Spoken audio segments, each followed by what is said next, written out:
미주교회 교과연구 시간에 오신 여러분들을 주님의 이름으로 환영합니다. 오늘 교과연구의 주제는 시편 5편과 남은 자입니다. 다 함께 기도로 교과연구를 시작하겠습니다. 사랑의 아버지 하나님, 오늘 이 시간 저희를 하나님의 말씀 가운데로 인도하시니 감사합니다. 성령 하나님, 우리의 마음 가운데 내재하여 주셔서 주어진 말씀을 통하여서 우리의 삶 가운데 거하시는 그리스도를 발견할 수 있도록 인도하여 주시옵소서. 그래서 저희가 하나님께 예배드리는 삶, 주를 찬양하는 삶을 살아가는 주님의 남은 백성들에게 축복하여 주시옵소서. 이 시간 마칠 때까지 주의 성령께서 인도하실 것을 믿고 감사드리오며 저희를 너무나 사랑하시는 예수님의 이름으로 간절히 기도드렸습니다. 아멘. 여러분들은 혹시 하나님 앞에 선다라는 생각을 해보신 적이 있으신가요? 내가 지금까지 살아온 모든 삶, 그리고 나의 마음속까지도 하나님 앞에 완전히 드러난다면 여러분은 어떤 기분이 드시겠습니까? 오늘 우리가 함께 시편 5편을 한번 살펴보면서 이 말씀을 요한계시록 14장과 함께 연결해 보고자 합니다. 이 두 본문은 놀랍게도 마지막 시대의 하나님의 백성이 어떤 모습으로 살아가야 하는지를 우리에게 아주 분명하게 보여줍니다. 먼저 시편 5편을 보면 다윗은 두 부류의 사람을 아주 선명하게 우리에게 나타내고 있습니다. 하나는 하나님 앞에 나아가 예배하는 자, 그리고 다른 하나는 악과 거짓으로 가득 찬 사람입니다. 특별히 4절을 함께 보도록 하겠습니다.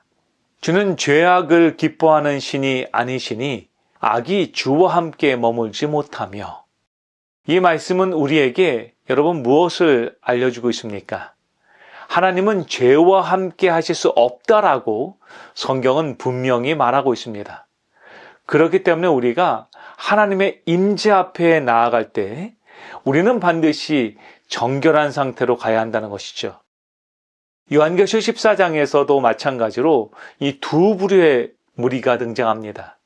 하나는 짐승의 표를 받은 자들이고 또 하나는 시온산에서 어린 양과 함께 있는 14만 4천 명의 무리입니다. 성경은 14만 4천 명을 설명하며 그들은 이마에 하나님의 이름이 새겨져 있고 그들의 입에는 거짓말이 없으며 흠이 없는 자들이라고 묘사하고 있습니다. 그리고 그들이 그곳에 모인 이유를 말하며 그것은 바로 하나님을 예배하기 위함이었습니다. 시편 5편에도 역시 주님께 예배하기 위해서 나오는 사람이 기록되어 있습니다. 시편 5편 7절은 이렇게 말하죠. 오직 나는 주의 풍성한 인자를 힘입어 주의 집에 들어가 주를 경외함으로 성전을 향하여 경배하리이다. 이처럼 예배는 선과 악의 대쟁투의 핵심입니다. 누구를 예배하느냐, 어떻게 예배하느냐가 여러분 이것이 마지막 시대를 살아가는 하나님의 백성에게 너무나 중요한 문제인 것이죠. 그래서 요한계시록은 마지막 시대를 묘사하면서 반복해서 이 예배라는 단어를 사용하고 있습니다. 요한계시록 13장과 14장은 예배를 둘러싼 갈등을 집중적으로 우리에게 조명해 줍니다. 요한계시록 13장 8절은 죽임을 당한 어린 양의 생명책에 창세 이후로 이름이 기록되지 않은 자들은 다 짐승에게 경배할 것을 예언하고 있죠. 또한 요한계시록 13장 12절로 15절은 짐승의 우상에게 경배하도록 강요한다라고 이야기하고 있습니다. 그리고 요한계시록 14장 7절은 하나님을 두려워하며 그에게 영광을 돌리라.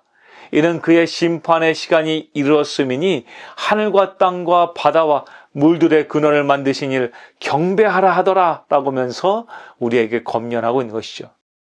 여기서 우리는 이 두 무리의 다른 예배를 발견하게 됩니다.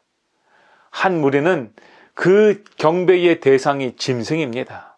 그들은 거짓된 예배를 드리는 것이죠. 그리고 다른 한 무리는 바로 창조주 하나님을 경배하는 참된 예배를 드리는 백성인 것이죠. 이처럼 예배는 단순한 예식이 아니라 하나님의 백성과 사탄의 무리를 구분짓는 기준이 되는 것이죠. 그렇기 때문에 시편 5편 8절로 9절은 다음과 같이 우리에게 권면합니다. 여호와여, 나의 원수들을 인하여 주의 의로 나를 인도하시고 주의 길을 내 목전에 곱게 하소서. 저희 입에 신실함이 없고 저희 심중이 심히 악하며 저희 목구멍은 열린 무덤 같고 저희 혀로는 아첨하나이다. 다윗은 악인의 말에는 거짓과 파괴밖에 없다라고 탄식합니다. 반면 요한계시록 14장의 하나님의 백성들은 그 입에 거짓말이 없고 흠이 없는 자들이라고 고백하고 있죠. 하나님의 이름이 새겨진 자들은 말과 행동이 진실된 자들이라는 것입니다. 여러분, 이 말의 뜻은 무엇입니까? 하나님의 이름이 마음에 새겨졌다는 것은 하나님의 성품이 우리의 생각과 말 그리고 삶 속에 스며들어 있다는 뜻입니다. 여기서 말하는 이름은 단순한 표식이 아니라 하나님의 품성이 그 안에 새겨졌다는 증거인 것이죠. 자, 이제 여러분, 하나님의 그 심판의 날에 여러분이 하나님의 보좌 앞에 선다고 한번 상상해 보시기 바랍니다. 그 앞에 선 여러분들은 과연 어떤 모습일까요? 솔직히 말해서 내 행위로는 도저히 설 수 없는 그 장소에 우리가 서게 되는 것이죠. 그래서 시편 5편 7절에서 다윗은 이렇게 고백합니다.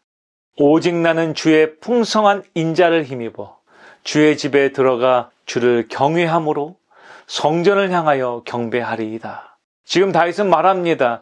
자신의 힘을 의지해서 예배드리는 것이 아니라는 것이죠. 하나님의 은혜로 그분의 인자하심을 힘입어서 죄인인 우리들이 하나님께 예배할 수 있다라고 그는 고백한 것입니다.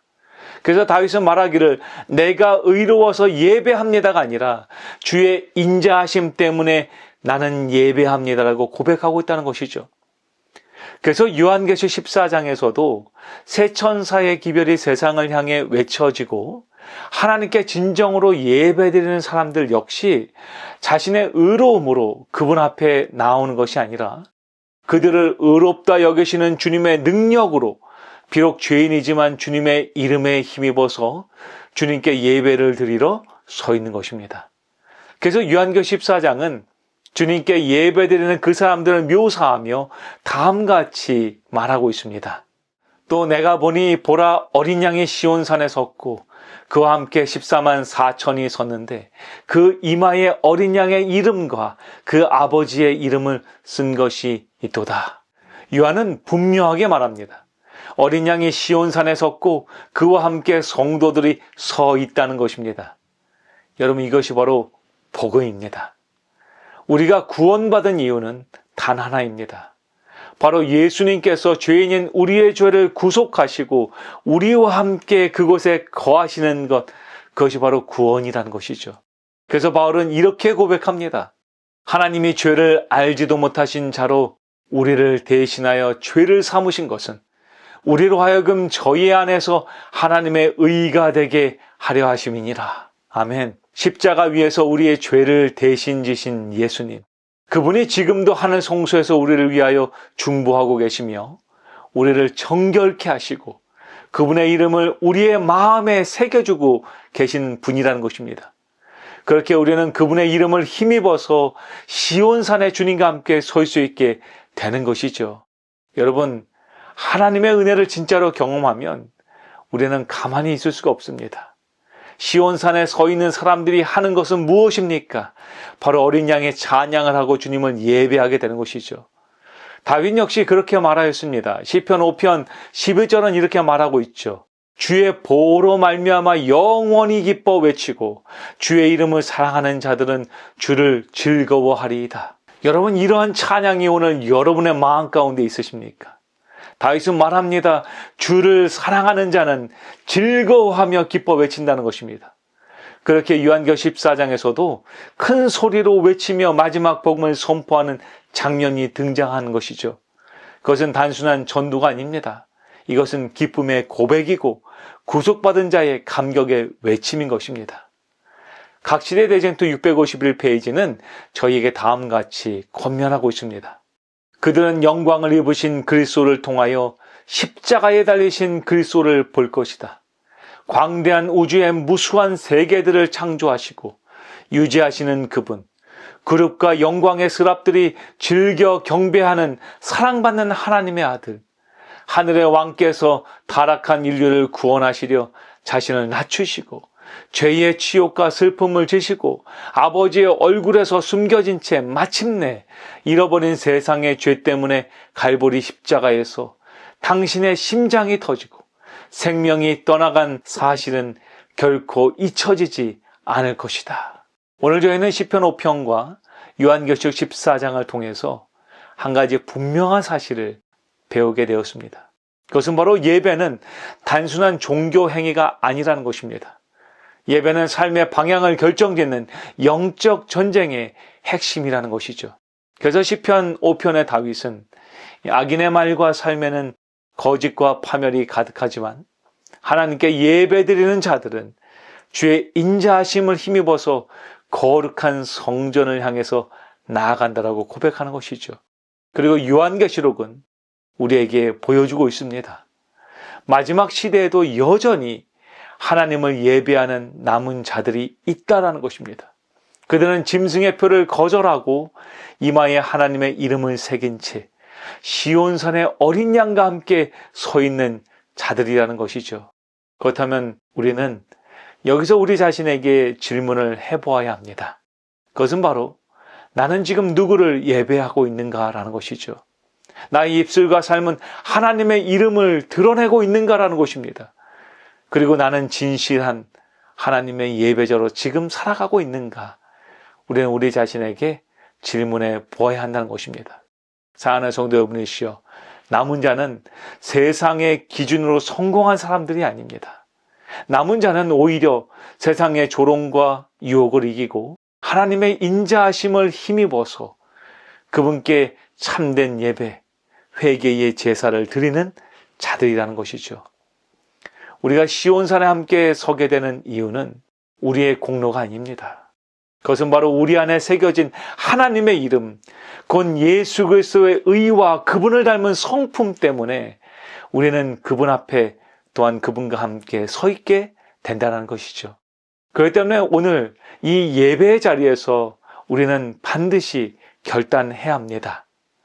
나는 하나님의 이름을 내 마음에 새기며 정결한 입술로 주를 찬양하고 삶으로 주를 예배하며 살겠다는 고백을 지금 해야 한다는 것이죠.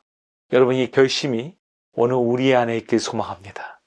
그래서 이 결단이 진심일 때 하나님께서는 우리를 시온산의 어린 양과 함께 서게 하실 것입니다.